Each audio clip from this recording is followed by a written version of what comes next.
The blast ripped through the frozen woods, lighting up the night in a violent flash of fire and smoke. Somewhere in the chaos, a battered figure dragged himself from the wreckage, bleeding, broken, and at his side a shadow moved faster than any human eye could follow. Not a man, not a soldier, but a dog. Muscles coiled like steel, eyes burning like twin embers. The creature lunged through the smoke, throwing itself between death and the ones it had sworn to protect. They called him Titan, but no one ever truly knew what he was fighting against, or what secrets he carried, stitched into every scar, hidden behind every growl. Because Titan wasn't just a pet, he wasn't just a soldier. He was the last shield between innocence and an empire built on lies. And tonight, for the first time, the world would begin to learn the price of that loyalty. Stay with us, because what you're about to uncover will change everything you thought you knew about family, betrayal, and the silent wars waged in the dark. If you felt your heart race just reading this, make sure to hit that subscribe button, leave a like to support more stories like this, and tell me in the comments, which moment gripped you the most? The Montana wind howled like a wounded animal as Logan Carter gripped the steering wheel tighter, his patrol truck slicing through the near whiteout. Titan, his loyal German shepherd, sat rigid in the back seat, one ear twitching against the growing tension in the air. Lily, his 8-year-old daughter, huddled in her booster seat, hand buried in Titan's thick fur for comfort. They were supposed to be home by now, fireplace roaring, a simple night in, but fate had other plans. Titan suddenly barked, a sharp, urgent sound that sliced through the howl of the storm. Logan immediately eased off the gas, instincts forged in combat and refined through years of police work kicking in. Titan was never wrong. Never. His gaze caught a faint orange flicker ahead, barely visible through the swirling snow. Fire. Logan's heart kicked into overdrive as he pulled to the side, the tires crunching through the deep drift. The smell hit them before they even opened the doors, burning rubber, gasoline. As Logan killed the engine, Titan whined, pawing frantically at the window. Logan turned to Lily, voice firm but gentle. "Stay here, lock the doors." The sedan was a charred skeleton by the time Logan reached it, flames licking hungrily at the snow around the wreck. Shining his flashlight through the smoke, he spotted the driver slumped over the wheel, face bloodied and unmoving. But it was the backseat that froze his blood. There, chained to the floor, was a girl no older than 12, her wrists bound with heavy links, eyes wide with terror. She didn't scream. She just stared as if hope had been burned out of her long ago. Logan smashed the back window with the butt of his flashlight, ignoring the shards that tore at his skin. "Cover your face," he shouted over the roar of the fire. Somehow she obeyed, turning away just enough. He reached in, fumbling against the padlock holding her captive. No key, no time. With a muttered curse, he drew his sidearm and fired at the chain. The deafening crack barely registered over the storm and fire. The chain shattered. Without hesitation, Logan yanked the girl free, feeling how frighteningly light she was. He ran, boots slipping in the snow, cradling her against his chest as the gas tank exploded behind them, sending a fireball high into the night sky. At the truck, Titan barked again, but this time it was different. Insistent, not alarmed. As Logan placed the girl into the back seat beside Lily, Titan sniffed her frantically, focusing on her neck, her arms, her side. Logan frowned. Titan's training was military grade. He was alerting, but not to drugs or explosives. Something else. Logan's mind raced. Pulling a small field scanner from his emergency kit, a leftover habit from his tours overseas, he ran it over the girl's torso. The device beeped almost immediately. Something metallic, implanted, deep under her skin. Logan exchanged a glance with Titan. "Good boy," he murmured, ruffling the dog's ears. Then, turning his attention to the girl, he asked softly, "Do you have a name, sweetheart?" She flinched but didn't answer. Lily, ever gentle, reached out a mittened hand and whispered, "It's okay, you're safe now." The girl just clutched the edge of the seat tighter. The drive back was slow, nerves stretched taut. Logan radioed in for medical and backup, but kept his words vague. He didn't know who he could trust anymore, not after what Titan had detected. As he drove, he noticed something odd. Stuffed between the front seats of the burning sedan had been a scorched leather satchel. It was half melted, half frozen when he pulled it from the wreckage, and now, with the heater blasting against his frozen fingers, He pried it open. Inside were a few charred papers, a melted cell phone, and, protected by a fireproof sleeve, a folded map. Not just any map. It was hand-drawn, precise, with red X's marking locations across Montana, Idaho, and Wyoming. Each X was labeled with a cryptic code: #17, #24, #35. Logan's stomach dropped. Safe houses. He'd seen similar maps during his time dismantling trafficking rings overseas. This wasn't some random kidnapping of... Pulling into his driveway, Logan scanned the woods automatically, hand on his weapon. Titan bristled but stayed close. Inside, he ushered Lily and the girl into the warm living room, keeping the blinds drawn tight. The fireplace crackled to life as Titan sat between the girls like a sentinel. Logan knelt before the newcomer. "Listen," he said quietly. "You don't have to say anything until you're ready. But I need you to know something." For a long moment, the girl said nothing. Then, in a voice so soft it barely rose above the crackle of the fire, she whispered, "Eva, my name is Eva." Logan smiled, but inside, cold dread tightened his gut. Because names meant stories, and stories meant enemies, and they were already too late to stay invisible. The fire crackled low in the fireplace as Eva sat hunched on the worn couch, Titan curled protectively at her feet. Logan watched her from the kitchen, arms crossed, a mug of black coffee cooling in his hand. He could feel the tension radiating off her like heat. There was a weight to her silence, a heaviness that told him the horrors she had faced were only the tip of a much darker iceberg. Lily sat cross-legged on the rug, absently sketching with crayons, throwing occasional glances at Eva.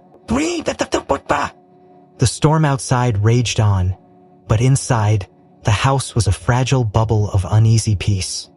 Finally, after nearly an hour, Eva looked up. Her voice trembled but held a desperate urgency. There's someone else," she whispered.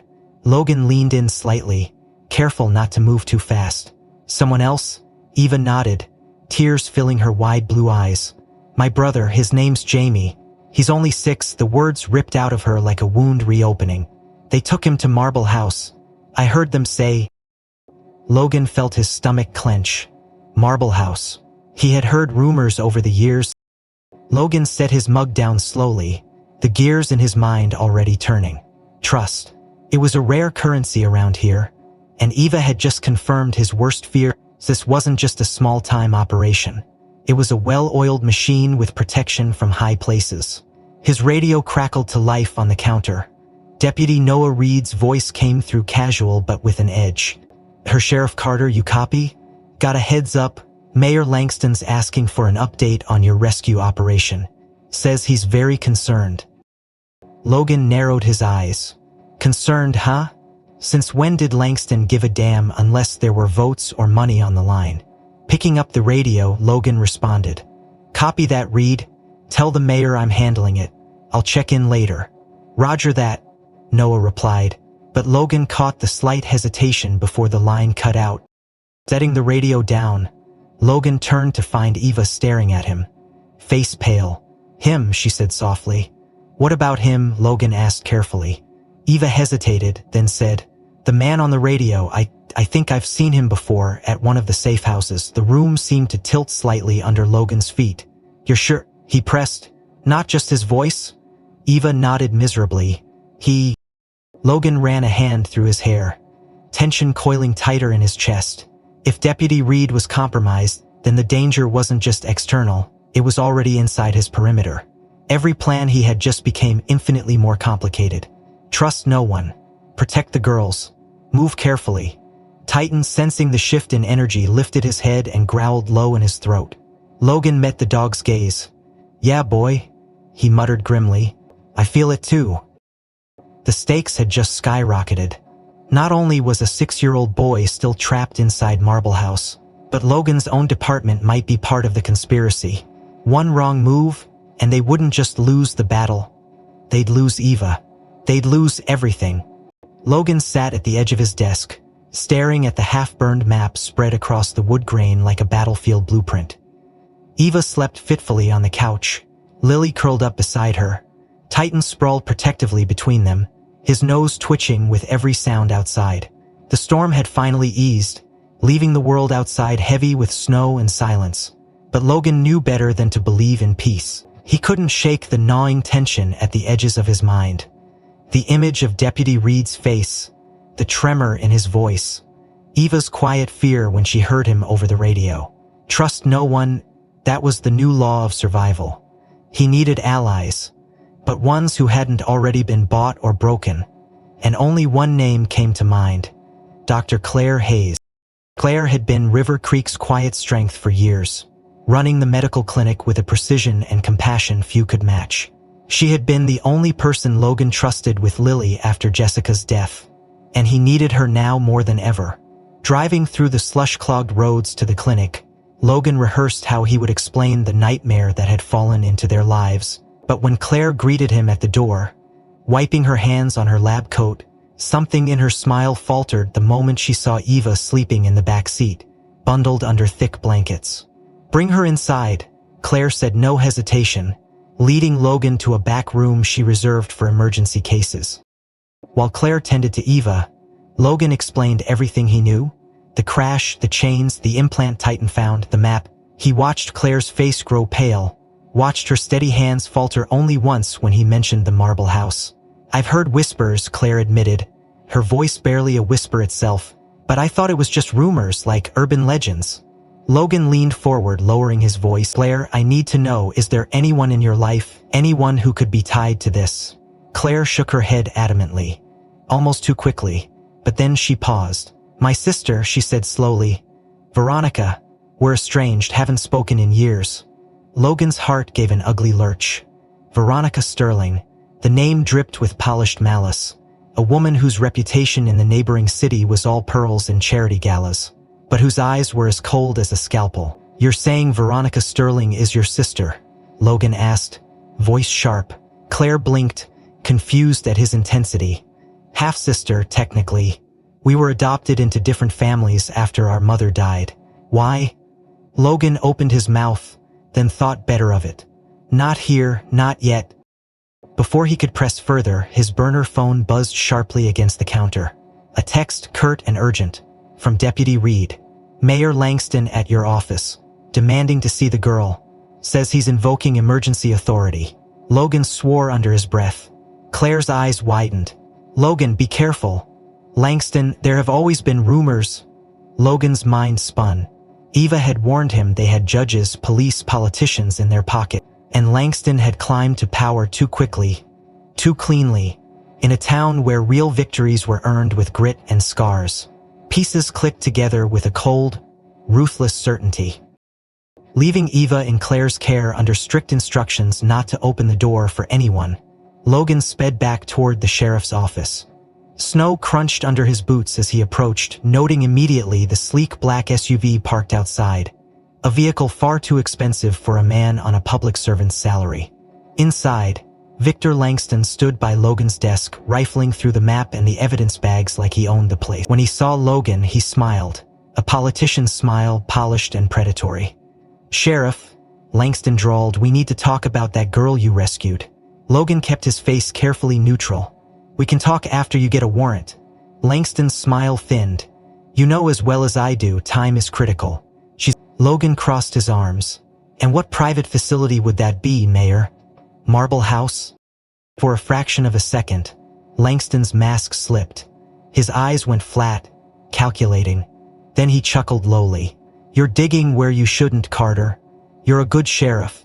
I'd hate to see your career derailed by—" He paused, choosing his words carefully. "Our investments. Properly raised, properly educated, they become assets. Leaders, influencers. Imagine a whole generation, shaped from the start, chosen, molded. That's the future we're building." Logan stared at him, barely containing the revulsion rising in his gut. It wasn't about adoption. It wasn't even just about trafficking. It was about power. Grooming children for political, financial, and social dominance. Langston had been a customer, had bought children like commodities to raise into controllable tools. And Eva, Titan's low growl rumbled from the doorway, a reminder that Logan wasn't alone in sensing the danger coiling in the air. Langston straightened his tie, brushing imaginary dust from his sleeve. "Give me the girl, Sheriff. No one needs to get hurt. Think of your daughter." Logan's blood froze. A threat, thinly veiled but real. He smiled thinly. "Get out of my office, Mayor, and next time bring a warrant and an army." Langston's eyes glittered with malice, but he said nothing further, just turned on his heel and exited, slamming the door hard enough to rattle the window. Logan locked the door behind him and leaned against it for a moment, breathing hard. The line had been drawn now. There was no turning back. He moved to his desk, gathering up the map, the files, the fragmented pieces of evidence.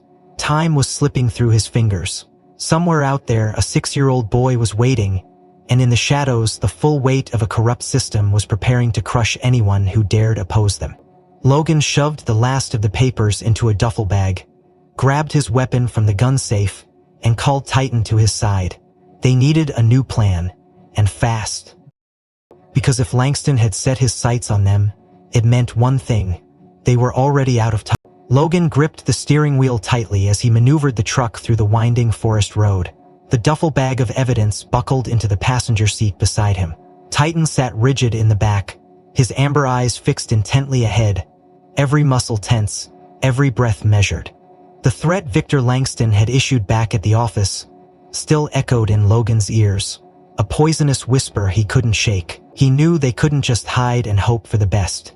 They had to hit back, find leverage strong enough to shatter the entire rotten foundation these monsters had built. Claire had agreed to keep Eva and Lily safe at her clinic for now, but Logan knew their sanctuary was temporary at best. He needed information, something concrete to expose Langston and his network before they could strike again. Following the trails marked on the half-burned map, Logan ended up miles outside River Creek in an abandoned industrial zone no one bothered patrolling anymore. According to the scribbled notations, this was SH-17, one of the safe houses, or so he thought. But as he approached the crumbling warehouse under the gray, sagging sky, Titan's posture changed. The dog's hackles rose, a low growl growling deep in his chest. Logan parked a good 100 yards away and advanced on foot, moving low and silent through the tall grass. Through a crack in the rotting fence, he caught sight of a bizarre and chilling scene. Dozens of German shepherds, Belgian Malinois, and other breeds were penned in rows of wire cages. Men in tactical gear moved among them, barking orders, firing blanks, waving electric prods. The dogs responded in terrifying synchrony, attack commands, hold and kill drills, bomb retrievals laced with false triggers. Logan's blood ran cold. This wasn't a standard canine training facility. It was a black camp, a clandestine operation breeding and conditioning animals not for service, but for criminal purposes. Smuggling, assassination, intimidation. Some of the dogs bore scars, missing patches of fur from shock training. Others had cybernetic tracking devices visibly embedded along their spines. He snapped photos quickly, heart hammering. This alone would be enough to bring down several local authorities if tied back to Langston's crew. But as he turned to retreat, he spotted something that froze him in place. A familiar black SUV parked beside a side door, its plates blurred with mud. The same SUV that had been seen tailing him earlier that week. They weren't just preparing animals here. They were staging assaults, planning retrievals. Logan pulled Titan back, signaling him to stay silent, and they crept away, mind racing. Titan pressed against his leg once, as if to say he understood perfectly. They had to get out. Hours later, back at a different safe location he trusted, a remote hunting cabin he hadn't used since before Jessica's death. Logan uploaded the images to a secure drive and sent an encrypted package to Agent Nora Blake at the FBI. He included the map, the photos of the canine camp, and a blunt message. "This is bigger than River Creek. Moving Eva immediately. Need federal protection. Prepare for extraction for minors." He barely had time to hit send before his burner phone buzzed again. Claire. Her voice was taut with urgency. "Logan, you need to get back here now."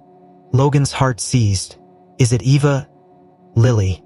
Claire exhaled shakily. "No, they're safe, it's..." "Logan, we just got the results back from the DNA swab you asked me to run on Eva." Logan frowned. He had taken the sample almost as an afterthought, thinking it might help find her biological relatives if they survived somewhere out there. He asked. Claire hesitated, then said, Logan, Eva isn't just any missing kid. Her DNA matches a federal profile. High priority. Sealed file. Logan's blood chilled. Whose profile? He demanded. Claire's next words shattered the last illusion he might have held. Chief Justice Samuel Prescott, Supreme Court appointee. Eva is his biological daughter.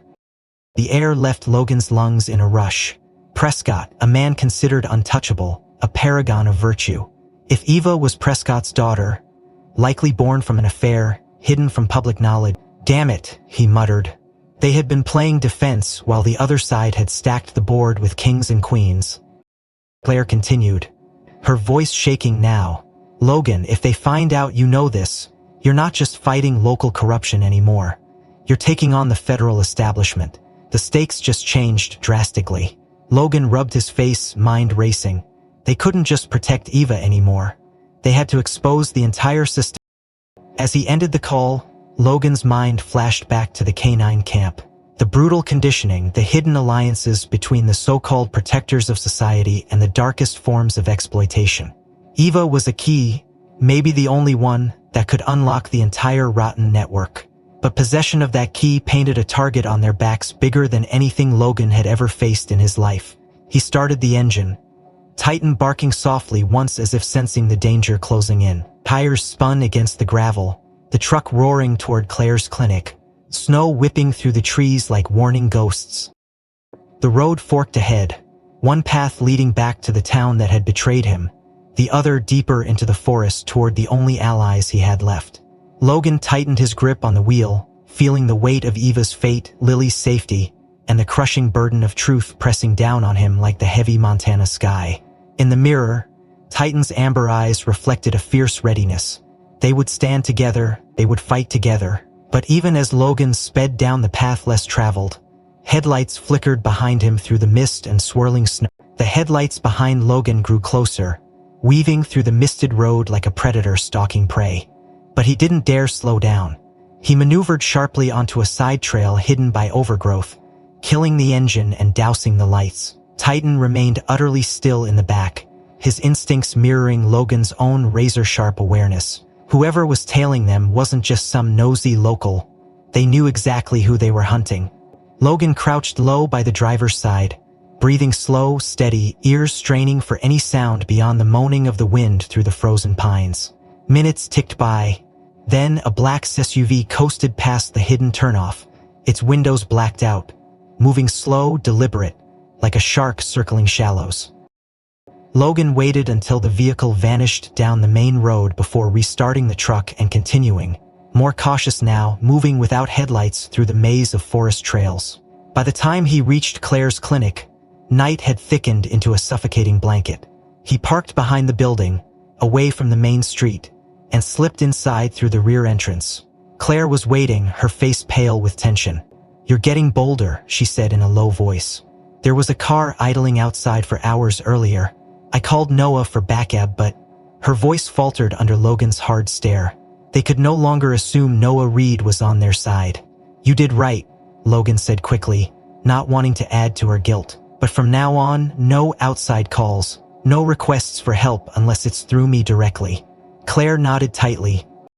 Inside the small recovery room, Eva and Lily sat side by side on a worn couch, Titan sprawled protectively across their feet. Lily clutched a handful of crayons and a sketch pad, her tongue poking from the corner of her mouth in fierce concentration. Eva looked up at Logan's entrance, release softening her guarded features for the first time that day. Logan knelt in front of them, forcing a small smile. "You're almost through this," he lied gently, brushing a lock of hair from Lily's forehead. "Almost." Logan's heart pounded. "Sweetheart," he said carefully. "Who's this?" Lily hesitated, then pointed wordlessly to Eva. Eva's eyes widened, and she nodded with trembling certainty. "She was there," Eva whispered. "At the house, at the parties." Logan's mind raced, putting pieces together faster than he could sort them. He remembered the reports, the whispered rumors that children passed through so-called adoptive families. only to vanish again after exclusive, secretive events held at opulent mansions. The Sterlings, the Prestons, the Langstons, they weren't families offering home. They were middlemen, brokers in an unspeakable black market where children were showcased like livestock to the highest bidder during masked galas and private gatherings. Veronica Sterling wasn't just another cold-hearted socialite. She was a handler, a thaler. And now, thanks to Lily's memory and Eva's confirmation, they had a physical identifier that tied Veronica directly to the crimes. Logan took a shaky breath. "Claire, do you have a photo ID of Veronica? Anything official?" Claire paled but nodded. "I keep a file for all local families. I'll pull it." Minutes later, she returned with a slim file folder. Logan flipped through it and found a photo taken 2 years earlier at a hospital fundraiser. Veronica Sterling stood posed with Mayor Langston, a champagne flute in hand, wearing a diamond necklace worth more than most, and there, partially concealed under expertly applied makeup, barely visible unless you knew to look, a faint scar tracing her right cheekbone downward toward her jawline. He showed it to Eva first. Her breath caught audibly. "That's her," she rasped, voice thick with fear. "She was the one who picked the kids, who whispered in the men's ears, who laughed when we cried."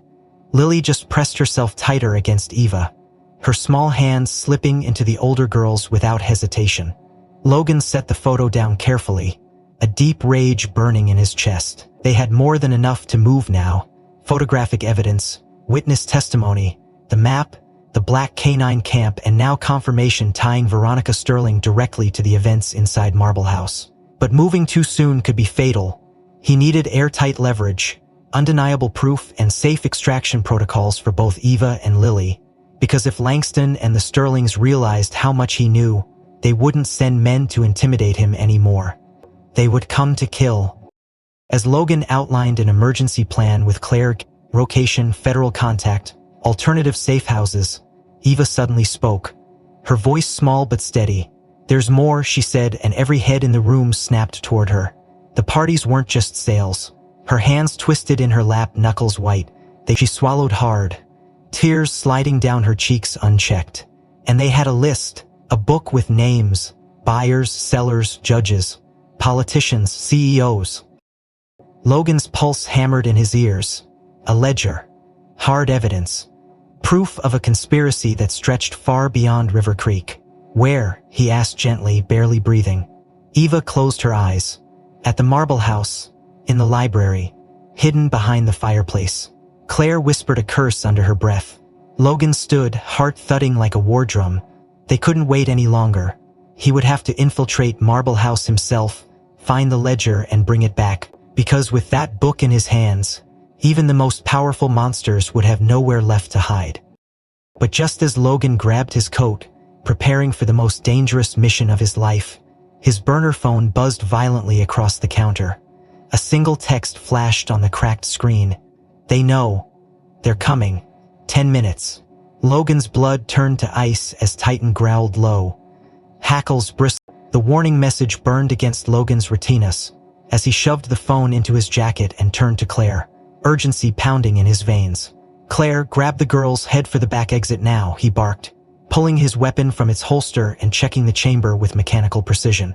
Claire's face went pale, but she nodded sharply, rushing to gather Eva and Lily while Titan fell into position by Logan's side, teeth bared, muscles coiled like a spring. Logan threw open the emergency door at the rear of the clinic, his boots slipping slightly on the ice as they sprinted across the snowy alley toward the hidden truck parked behind the shed.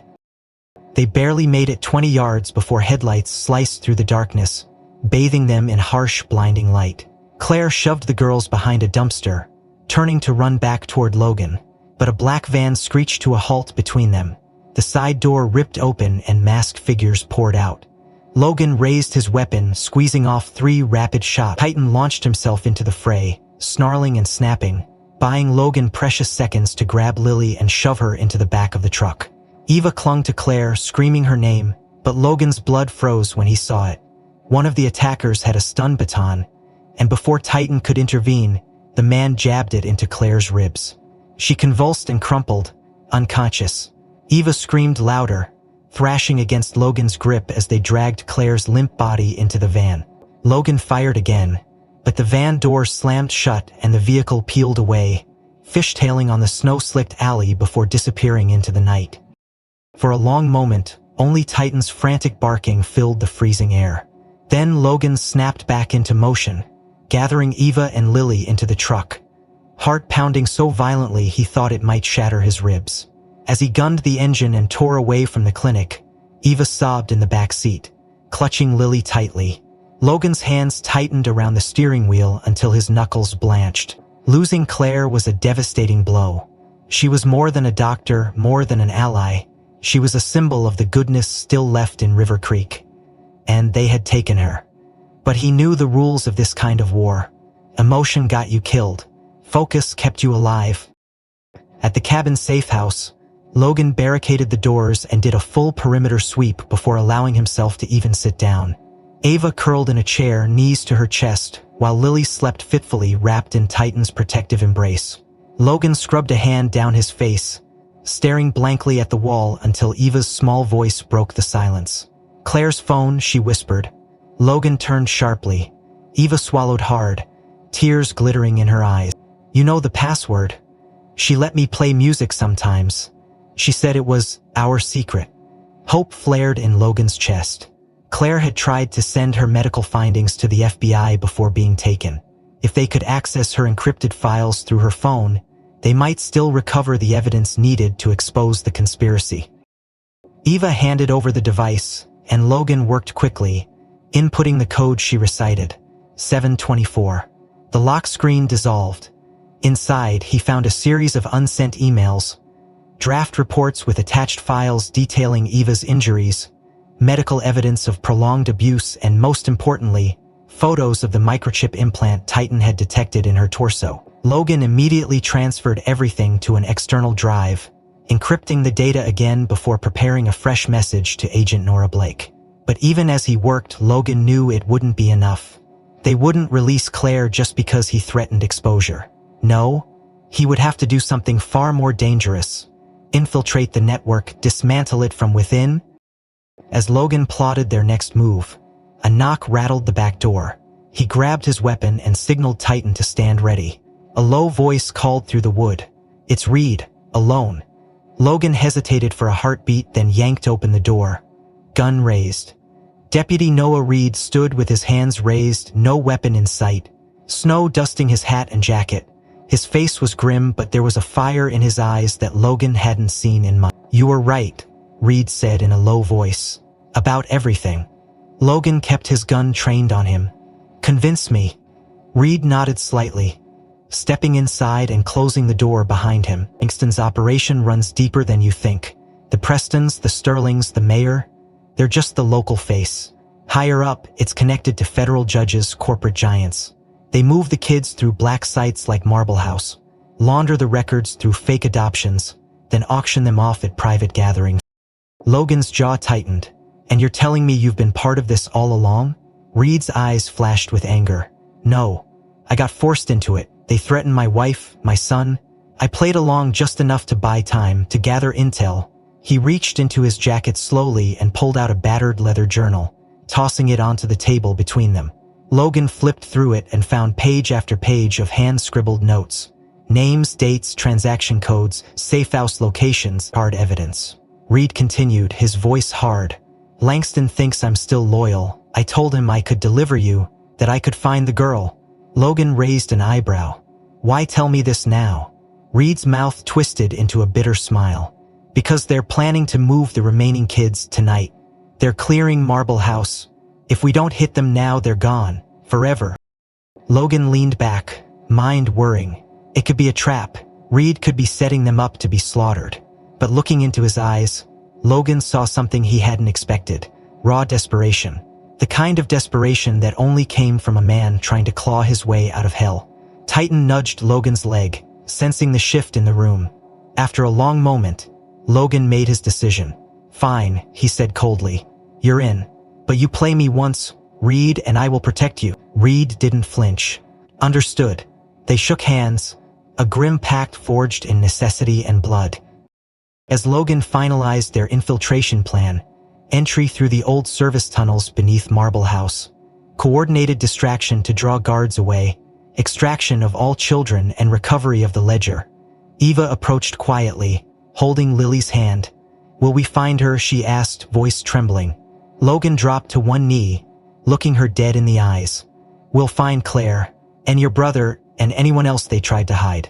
He ruffled her hair gently, masking his own fear beneath a layer of certainty he didn't fully feel. Outside, the wind howled again, rattling the shutters like the last dying breath of winter. The night was coming for them, heavy and merciless.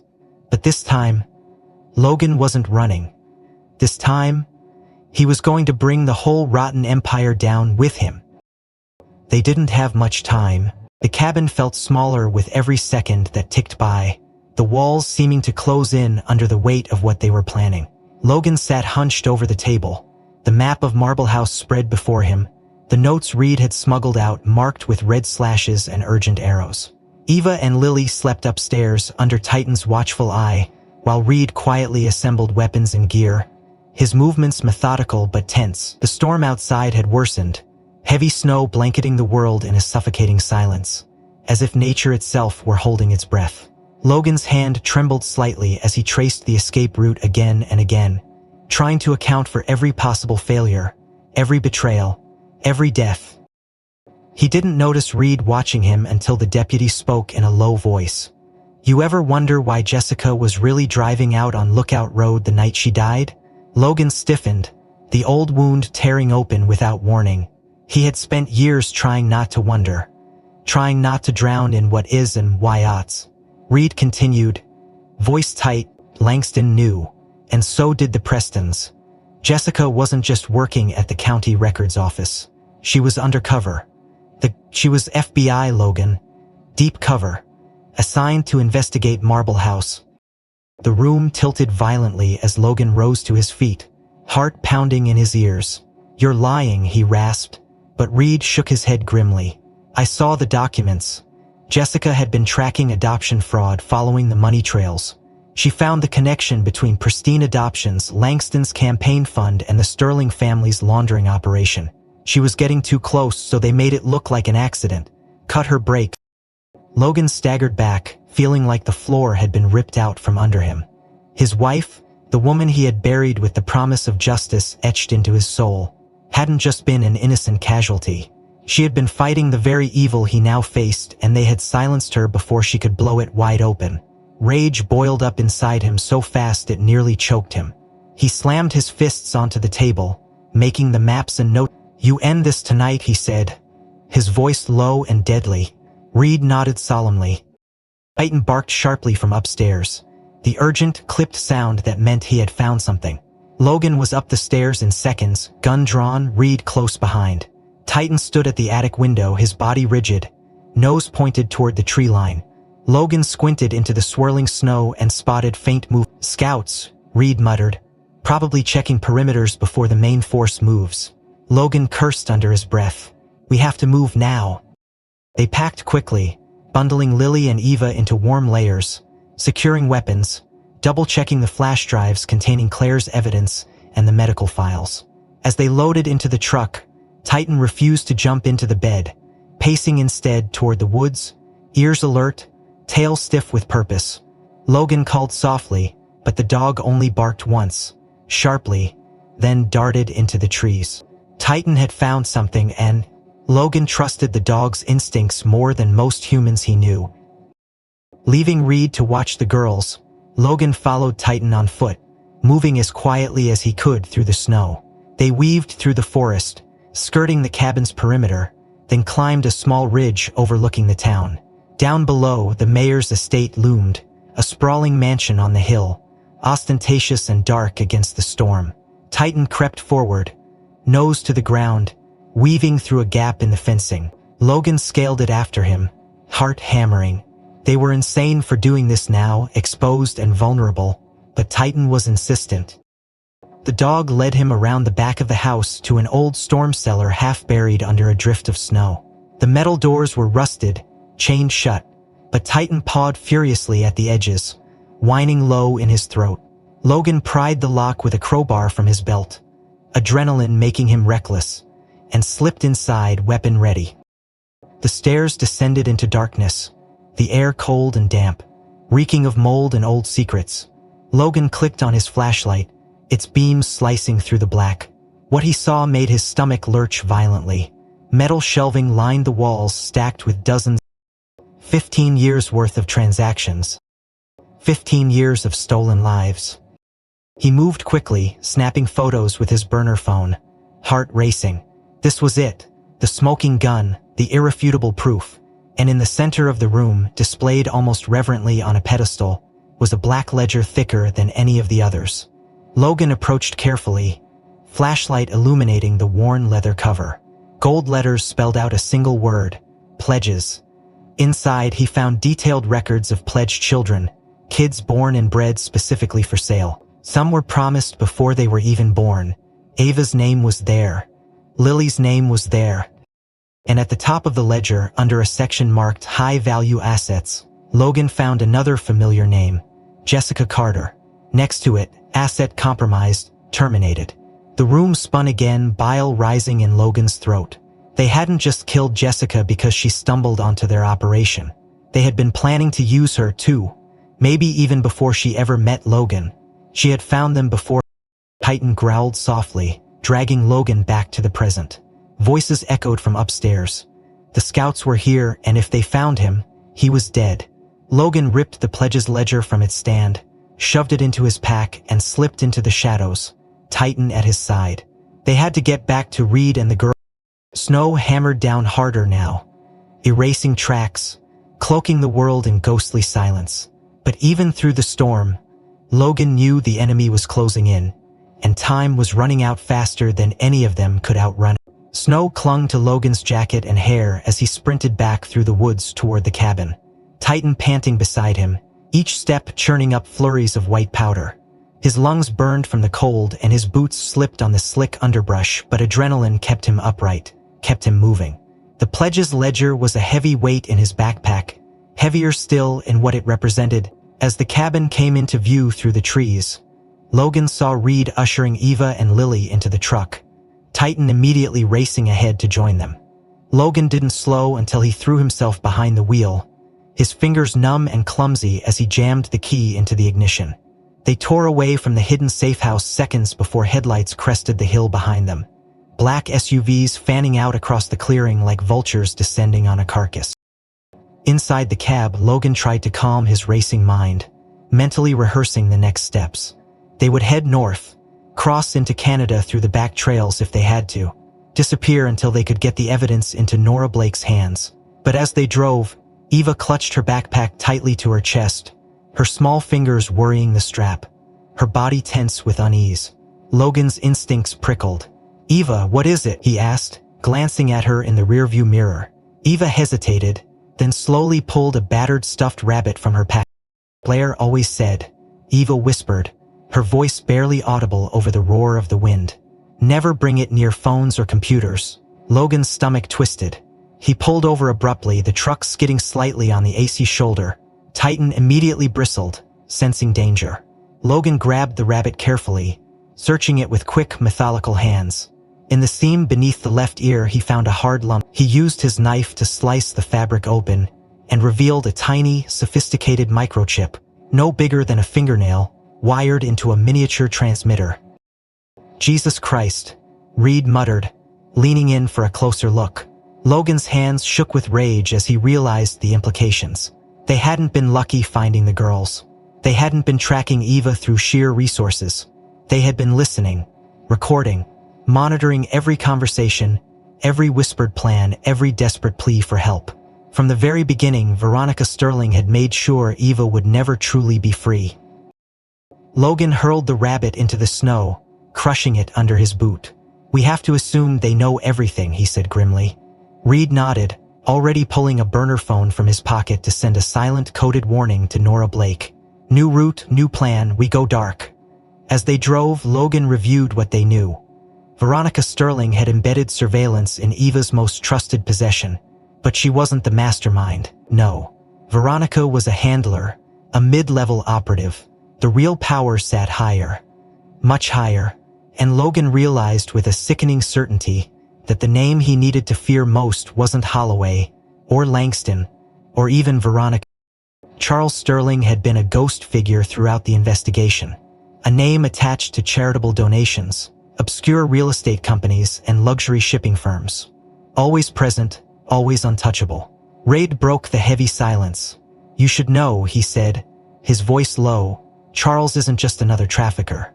He's the head of the Phoenix Consortium." Logan frowned. "The what?" Reid glanced at him. It's an international network. Started in the 90s, officially a humanitarian organization on paper. But behind the scenes, arms dealing, child trafficking, black market biotech experiments. They operate in Europe, the Middle East, Africa, wherever chaos can be exploited. Logan's stomach clenched. He had been preparing to go to war with a cabal of local officials and wealthy elites. Now he realized he was facing something far worse. A global empire with resources beyond anything he had imagined. Charles Sterling funds the American side, Reid continued. Marble House is just one of their staging points. They have dozens, maybe hundreds, moving kids like cargo containers. Logan's knuckles whitened around the steering wheel. And Eva? Reid nodded slowly. Eva wasn't just a target. She was supposed to be a legacy. Sterling was grooming her for something bigger. Political placement. Genetic experiments. No one's sure exactly. All we know is, she's worth millions to them alive. The weight of it all pressed down on Logan like a mountain. Every move they made from here on out wasn't just about survival. It was about striking a blow at the heart of an empire that thrived on stolen futures and invisible wars. They drove in tense silence, the snow falling heavier now, visibility dropping to mere feet. Logan spotted an old ranger station up ahead, half buried by drifts, and pulled into its shadow, cutting the engine. It was too exposed to travel further without being spotted. They needed to regroup. Inside the station, the air was stale and freezing, but the structure was solid. Logan bolted the doors, reinforced the windows with broken furniture, and started a fire in the ancient wood stove. Titan curled near the heat, his body coiled tight like a spring. Eva and Lily huddled together under a thermal blanket while Reid worked to scrub their digital footprints from their backup devices. Logan sat against the wall, the pledges ledger open for him. He flipped through the names again and again, searing them into his mind. Every child stolen, every soul sold. He paused when he reached a familiar name, Abigail Holloway, Langston's niece. Sold at 7 years old, disappeared in Belgium 3 years later. The betrayal wasn't just professional, it was personal. They had been sacrificing their own bloodlines for profit and power. Logan closed the book slowly. Titan suddenly lifted his head, ears perked, a low growl rumbling in his chest. Logan tensed, reaching for his weapon. A soft tapping echoed through the snow outside, deliberate, rhythmic. Someone was approaching. Reid snapped off the lights, plunging them into darkness. The only illumination came from the faint embers of the stove. The tapping grew louder. The tapping at the door grew louder, and Logan rose silently from his crouch, motioning for Eva and Lily to stay hidden behind the broken counter. Reid took position at the window, weapon raised, his face grim in the faint glow from the dying fire. Titan crouched low, his body trembling with tension, every fiber ready to strike. Logan crept toward the door, heart pounding, ears straining to catch any clue beyond the furious beat of his own pulse. The handle rattled once, twice, then the door burst inward with a crash, splinters flying. Smoke grenades rolled across the floor, hissing and filling the room with a choking white cloud. Figures stormed through the opening, weapons raised, faces hidden behind black balaclavas. Logan fired instinctively, dropping the first man before a sharp, burning pain tore through his side. He staggered back, clutching his ribs, feeling hot blood seep between his fingers. "Get the girls out," he roared, voice hoarse, but Eva was already moving, grabbing Lily's hand and yanking her toward the rear exit. Titan snapped at the nearest attacker, jaws clamping down hard enough to break bone, buying precious seconds. Logan tried to follow, but his leg buckled, sending him sprawling to the ground, vision blurring at the edges. He dimly heard Reid shouting, gunfire erupting in sharp smoke, and fire swallowed the room as another explosion shook the walls, sending debris raining down from the rafters. Eva didn't look back. She couldn't. Claire had taught her that survival sometimes meant moving even when your heart screamed to stay. She shoved Lily through the broken rear window, tossing their small bag after her.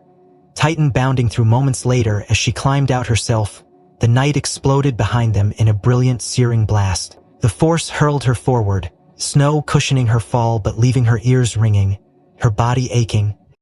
She rolled over in time to see the old ranger station engulfed in fire, the roof collapsing inward. And somewhere inside that inferno was Logan. Eva sobbed once, a sound ripped from the deepest part of her soul, but Lily tugged her hand urgently, and Titan barked, nudging her forward. They had to move, now. Half dragging Lily, Eva stumbled into the forest, following Titan's lead through the darkness. The snowstorm raged harder, wiping away tracks, masking them from pursuers but also making every step a battle. Eva didn't know where they were going, only that they had to put as much distance between themselves and the fire as possible.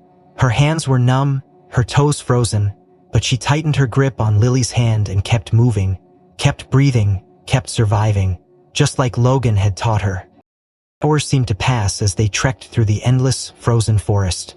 Lily whimpered softly, her small body shivering violently, but she never once complained. Titan led the way, his body weaving through the trees like a phantom, always alert, always away. Eva remembered the lessons Logan had drilled into her. Move quietly, stay low, use the wind to mask your scent. She tried to recall every word, every gesture. Everything used passed into her. She had to be strong now. For Lily, for Logan, for all of them. They eventually found a narrow ravine partially sheltered by overhanging rocks. Titan led them inside, his nose twitching, tail stiff. Eva collapsed against the wall, pulling Lily into her arms, wrapping them both in the emergency blanket Reed had packed in their bag. Titan settled at the entrance, his body blocking the cold wind as best he could, his eyes never closed. Eva didn't know how much time passed, maybe minutes, maybe hours. Her body ached with exhaustion, her wounds stung from the freezing air, but she stayed awake, kept watch, just like Logan would have. Lily eventually drifted into a fitful sleep against her shoulder. Eva rested her cheek against Lily's tangled hair and stared at the dark woods beyond, silently daring anything to come for them. And then, through the howling wind, came the faint sound of an engine. Eva's heart seized with terror. Were they still hunting them?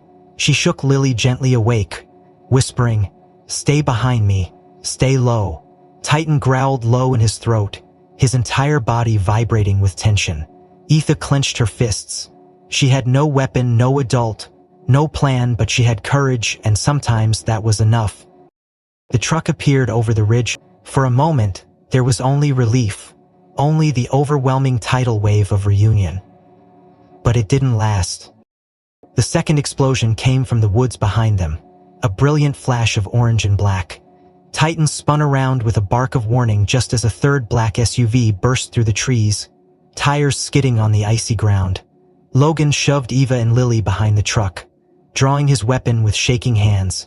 Titans charged forward without hesitation, throwing himself into the path of the oncoming vehicle. The blast tore through the clearing, a roar of fire and metal and snow. Eva screamed, shielding Lily with her own body as debris rained down. When the dust cleared, Titan's limp form lay in the smoking wreckage. "You have nothing to be afraid of, you knew that, I know that." I grabbed her boobs, holding her back. "Wait," he rasped, his own voice thick with grief. But then, miracle. Titan's tail twitched. Slowly, agonizingly, the massive dog rolled onto his side, groaning lowly. His fur was scorched, his body battered, but he was breathing, alive. Logan dropped to his knees beside him, hands shaking as he checked for wounds. That's when Eva noticed it. Pieces of dark fabric fused to Titan's side, woven in a strange, intricate pattern. Logan peeled it back carefully, realization dawning. It was a vest, a makeshift, hand-stitched ballistic vest, pieced together from scraps of Kevlar and old tactical material. Lily sniffled and whispered, "I made it for him just in case." Fresh tears blurred Logan's vision as he pulled the little girl into a fierce hug. "You saved him, sweetheart, you saved us all."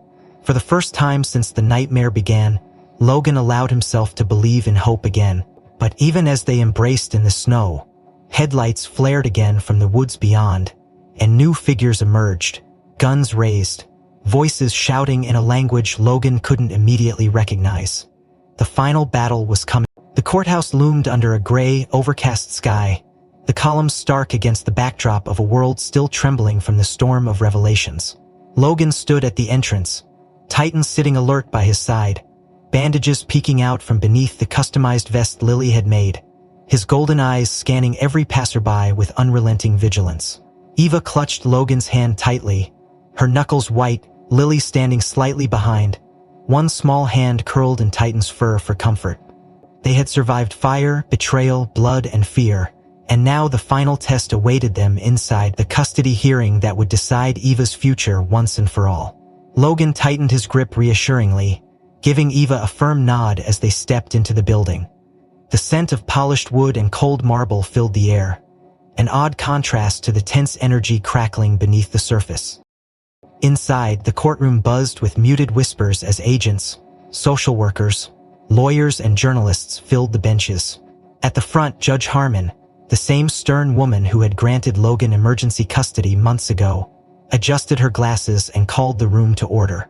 Logan's lawyer, a sharp-minded woman named Cora Denton, gave him a quick nod of confidence before rising to address the court. "Your Honor, we are prepared to present testimony and documentation proving that Mr. Logan Carter is the only appropriate guardian for the minor Eva Sterling, in light of recent traumatic events and exposure to criminal activity." Judge Harmon inclined her head but held up a hand. "Before we proceed, there is a new motion filed this morning." Logan stiffened, instinct warning him of incoming danger before the double doors even opened. The entire room turned as Veronica Sterling walked in. Clad in an immaculate gray suit, a demure hat perched atop her perfectly styled hair, a slight smug smile curving her lips. In her manicured hand, she carried a thick file of documents, which she handed to the bailiff without a word. Gasps rippled through the room, the collective shock palpable. Eva recoiled visibly, burying her face against Logan's side, her body trembling. Logan stood frozen for a heartbeat before his training snapped into place, masking his fury under a cold, unreadable mask. Judge Harmon flipped through the file quickly, her frown deepened. "Miss Sterling claims to have newly surfaced evidence," she announced, "including a certified birth certificate listing her as the biological mother of Eva Sterling." The words crashed over Logan like a tidal wave. Eva's hand tightened painfully around his. He leaned down and whispered fiercely, "I've got you, kiddo, no matter what." Veronica's attorney, a silver-haired viper named Darnell Moore, stood and presented his opening argument with oily smoothness. He painted a picture of a desperate, grieving mother who had been coerced into surrendering her child under duress, who had spent years searching for her, and who now only wished to right the wrongs of the past. Logan could barely hear through the roaring in his ears. Lies. Every word was a lie. Veronica had trafficked Eva, sold her future, marked her like cattle, and now she dared to stand here cloaked in the facade of motherhood. Logan's turn came, and Cora rose, methodically dismantling the deception. She presented medical records showing Eva's injuries while under Veronica's care, financial statements linking Veronica to Marble House, witness testimonies, and most damning, the forensic evidence from the stuffed rabbit's hidden transmitter. Yet Veronica remained composed, countering each point with carefully rehearsed denials and explanations. The injuries were from a fall, the financial links were charitable donations, the transmitter was a security precaution. Piece by piece, she spun a web of plausible deniability, trying to muddy the waters, to cast just enough doubt to reclaim her prize. Logan locked eyes with Eva during the recess, crouching to her level. "Do you want to testify?" he asked gently. Eva's eyes, wide and frightened, searched his face. Slowly she nodded. "I'm not afraid anymore," she whispered. Logan squeezed her shoulders. "I'm proud of you," he said, voice thick with emotion. When court resumed, Eva took the stand. Her small hands gripped the edges of the witness box. Her words, she told them everything. About the parties, about the cold hands that grabbed her, about the promises and threats, about the night Logan and Titan saved her from the burning car. Tears streaked her face, but she didn't falter. And when Veronica's attorney tried to trip her up, Eva looked him dead in the eye and said, "She never called me her daughter. She called me property." Judge Harmon recessed court for deliberation. Logan sat holding Eva and Lily close, his heart pounding in time with Titan's slow, steady breaths. Hours passed like lifetimes before they were called back. Everyone rose as Judge Harmon entered, her face unreadable. She spoke clearly, her voice cutting through the tension, reviewing all evidence, testimony, and considering the best interests of the minor. The court denies Ms. Sterling's petition for custody. Full and permanent guardianship is awarded to Mr. Logan Carter. The courtroom erupted as some in gasps of relief, others in stunned outrage. Eva collapsed against Logan, sobbing freely, and he lifted her into his arms, burying his face in her hair. Lily hugged Titan fiercely, who responded with a soft, tired whine. For the first time in far too long, they were safe. Or so it seemed. As they exited the courthouse under heavy escort, Logan's burner phone vibrated. A message from Nora Blake blinked on the cracked screen. URJNT. Marble House just a front. Real operation equals Eidolon Network. Global. Deep ties. Danger increasing. Stay low. Logan read it twice, ice settling in his veins. Eidolon. A name he had never heard before, but one that sounded like a ghost in the machine. Something ancient, hidden, and terrifyingly organized. He glanced down at Eva and Lily walking hand in hand beside Titan, their heads bent together in quiet conversation. His family. His reason. They had fought so hard for a piece of peace, only to find themselves standing at the threshold of a war far larger than they had ever imagined. Logan squared his shoulders against the gathering storm. If Eidolon wanted a fight, they were going to get one, because he wasn't running anymore. He was coming for them. If you found yourself holding your breath during this story, don't forget to hit that subscribe button so you never miss the next chapter. I'd love to hear what moment hit you the hardest. Was it Titan's sacrifice, Eva's bravery, or the dark secret of Marble House? Tell me in the comments and let me know where you're watching from. It's always incredible to see how far these stories travel,